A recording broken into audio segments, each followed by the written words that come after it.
So ultimately, why do we write the play? That's what I want to be about. So he comes up with all these titles. It's all going in his head. That's what we're at right now. We're about to get the setting. So why do we write the play? It goes back 2,000 years. A long time ago, there was a thing called the chorus, Greek chorus. This is a Snickers bar protein. It's low in sugar and high in protein. So they would sing this song in the chorus. The Greek did this all the time. It's almost like church. And they did it at the city of Dionysus and the theater of Dionysus. To celebrate the way of life. I did it the same way all the time. I want to sing the same song. You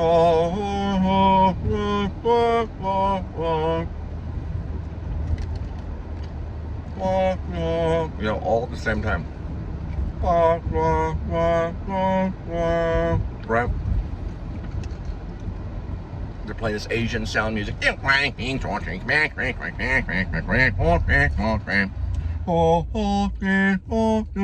Sound like jazz. The Greeks were just loving it. This is great. It's the best thing ever. They're all sitting there eating their food, gorging. And all of a sudden, zero, rock pepper, Snickers protein. All of a sudden, this guy just steps out in front of the chorus, out of nowhere, and begins speaking. He says, "I want to talk for a moment. There's these mean soldiers that came by." He's looking around. "And they bothered me. And I'm a Greek citizen, and I have the right, blah, blah, blah, this and blah." They're like, "What in the world?" "And I just want to say I love all of you and care for you. Please. And I was trying to do this course thing. I just want to tell you." Everything got quiet. What in the world? What is Thesbis talking about? I thought about doing this all the time. Just telling you guys my problems. I hope the Theater Dionysus and all the people that run it forgive me. I'm not singing on cue. Just want to talk to you guys. I went into the wheat field the other day and I saw this weird creature. He was running around. He had weird eyes. And these soldiers came by and they were really mean to me. And I wanted to say that I don't feel that that's good. Also, the sky is blue. Find anything? They're just going, what in the world? We were going, oh. What's going on, Thesbis? Come on. Oh. No, I want to talk. I want to talk to these people. They're right there. Why not? It's like Robin Williams. Thesbis. Okay, then just do it. All of a sudden, this guy's sitting in the audience.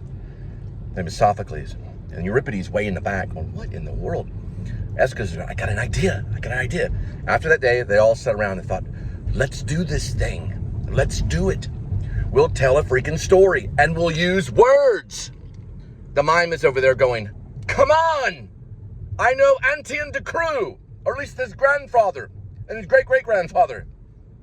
I know how to do isolations of the body. I don't say anything. I can entertain all day. No, we'll use words too. Mime and words. Thesbis became a thespian. Probably like 500 BC or earlier than that, probably. Birds came out 414 BC. That was Aristophanes.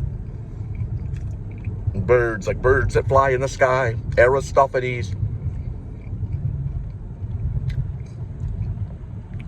And so the playwright began to design words so that they could tell a story. Aeschylus used the scenery mostly. Sophocles wrote the perfect plot. And Euripides talked in monologues just like this. And Woody Allen. It was kind of funny a little bit. All right? Aristophanes was hilarious.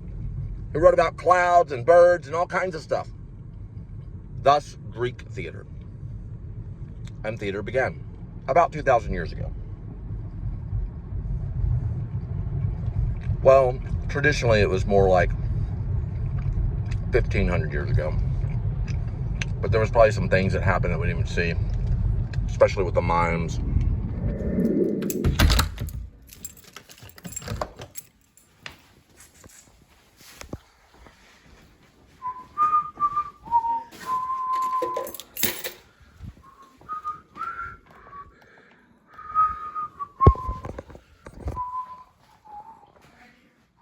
Let there be light in the beginning.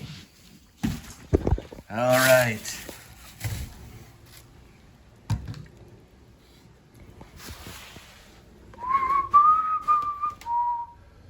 Oh man, Kitty's gonna flip. At least you're hiding some from him. How you doing? Kitty. Oh, lucky Kitty. We have reserves. It's leftovers. Here we go. As Lynch teaches, here we go with today's Kitty.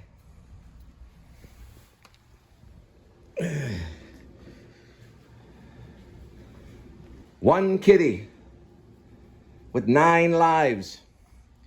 Each life has a number. Numbers 1 through 9. Swirl the kitty. Pick a life. Today's cat food is Fancy Feast. Turkey feast and gravy.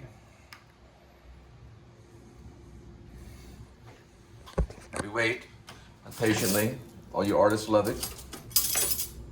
Since I ate cat food at the actor studio when I played a cat in front of Bob Lavelle and his classmates, Eloke being one of them, Modi being another, Colette Johnson, a great playwright, probably as good as Annie Baker, she knows it. She's also a professor. And I showed them my kitty. Why I love Kitty. I ate a little bit of cat food last night on accident. It was on the end of my finger. Imagine Robin Williams was getting kicked out of the actor studio. Right. Here we go. Kitty, gorging. Look at that, Fancy Feast. That's enough right there. That's a feast right there for a cat. But Edmund is now in a play. Aren't you, Edmund? We will work on it tonight in just a minute. I gotta watch the news and eat some pizza.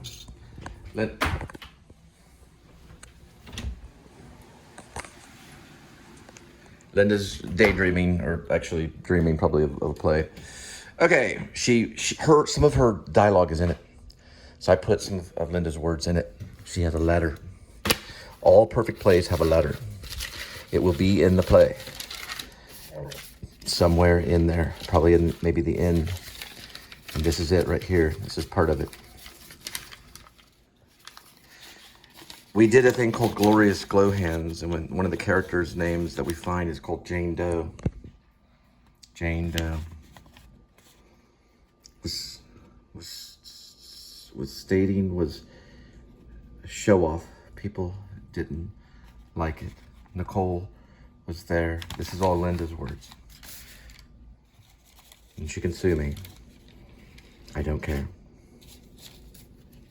But hopefully she'll give grace and allow her words to be there.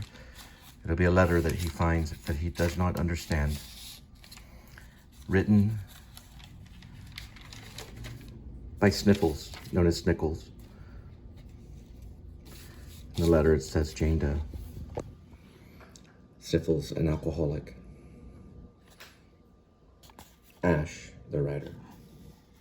Edmund, a domestic cat. Dustin, voice on phone, Mexican day worker. Mexican day worker 2. Voice of Scott on tape. Mr. Copyright Nazi. Only a little small segment for him. There's also a character named Cash Gordon, based on Cash Jordan. He's a YouTuber in New York. It's called Cash Gordon. Jet Noise is a character, pretty much. It's a noise that's in the play. So ideally it's 1, 2, 3, 4, 5, 6, 7 for voice on Scott on tape. That will be the thing we'll have to worry about the most. Oh, for copyright purposes, but it's only going to be on the television because I wanted a vlogger on the television at times. So we can say 1, 2, 3, 4, 5, 6. We can say 7 for voice on Scott on tape. And then, so we got the 1, 2, 3, 4, 5, 6, 7. And we've got Cash Gordon 8. 8 players for a play called He Will Eat Only What He Wants, then He'll Clean Himself. I love you for that.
Did you get a chance to do the cat box? I'm just walking around.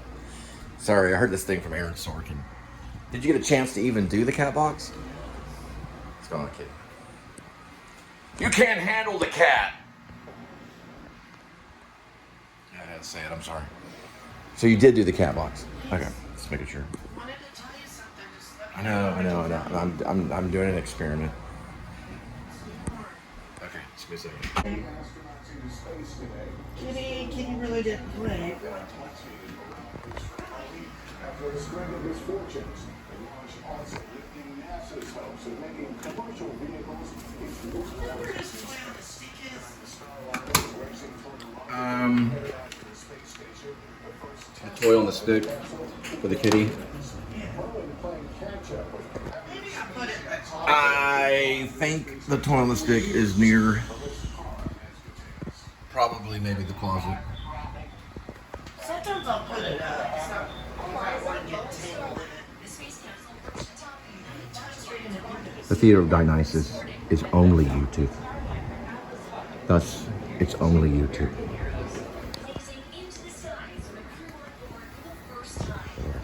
I hate to say it for the principal. The theater has died, but we're going to try to resurrect it. Nah, it's still there. I just don't get to see it very often. To the stars. NASA's decision to partner with private companies to take crews to the International Space Station, this milestone moment coming after years of delays. Boeing Starliner behind schedule and over budget. A failed uncrewed test flight in 2019 plagued software glitches. Recently, the launch is delayed due to a parachute that wouldn't hold the weight of the capsule after re-entry and fled on the tank of the capsule that needed to be replaced. And today's launch comes after setbacks with the ULA rocket, including a helium leak in a valve issue led to a canceled launch in May. The payload trajectory continues to look good. Today, the Starship set for launch from Texas tomorrow morning. Its fourth uncrewed test for NASA's overall mission to return astronauts to Earth. Lester? Thank you. Tonight we're watching the season's first dangerous heat wave with 31 million people under heat alerts from Texas to California. Temperatures in the 90s and 100s will be 10 to 20 degrees above average, and numerous records could be broken tomorrow. He was angry on drugs, she testified, but said he could function.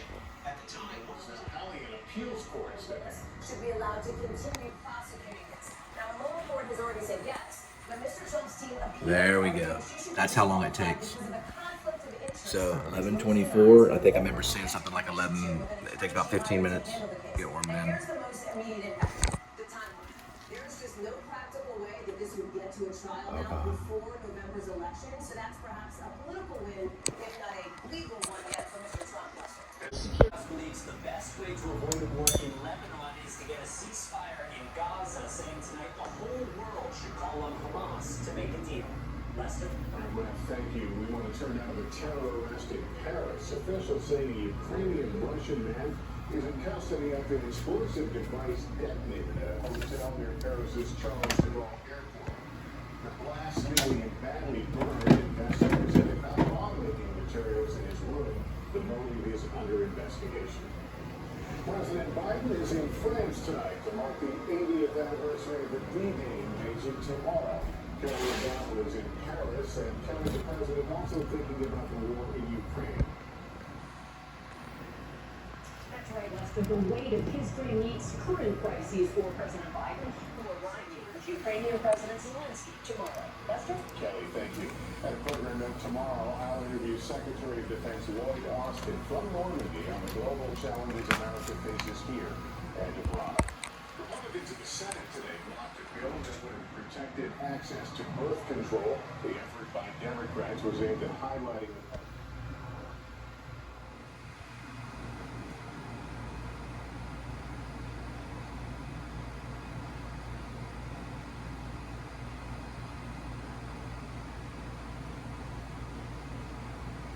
Hey, kitty, watch out.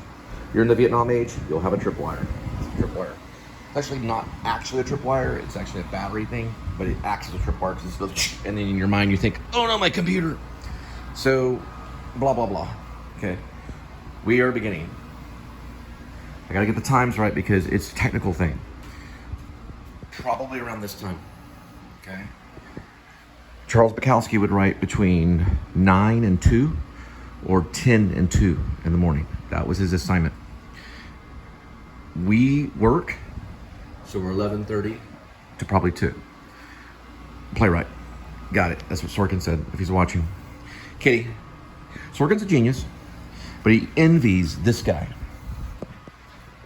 This is what Sorkin would say. Cole, listen. Cole, I'm not going to say that I envy Sam Shepard. Okay. No, he does. All right. Now, remember what I was talking about. Sorkin just opens the door, sees Samuel Beckett, David Mamet, and Sam Shepard in the room talking about how they're going to do Generation X play. Mamet comes up, let's get a cat. Okay, quoting Stone Temple Pilots, you know. They talked about how cats and dogs would be children. Shepard leans back, looks at Samuel Beckett, puts another cigarette in his mouth, lights it up, says, well, let's put some stipulations on the cat. Let's give him, the director, some options. He's quoting Joe Chaikin. Sam Shepard says, okay, we can make it one option, a real cat, that's Generation X. We can make it an invisible cat, that's Generation X. Or we can make it a real person playing a cat and let the director decide. That's Generation X. So yeah, it is. Is it a rock and roll play? With a little Generation X. I'd say it's a Generation X play with a little bit of rock and roll. And then you light up another cigarette and hand the other cigarette to Samuel Beckett. Samuel Beckett would take one drag and look at it and say absolutely nothing. Then he would nod. All right, let's begin.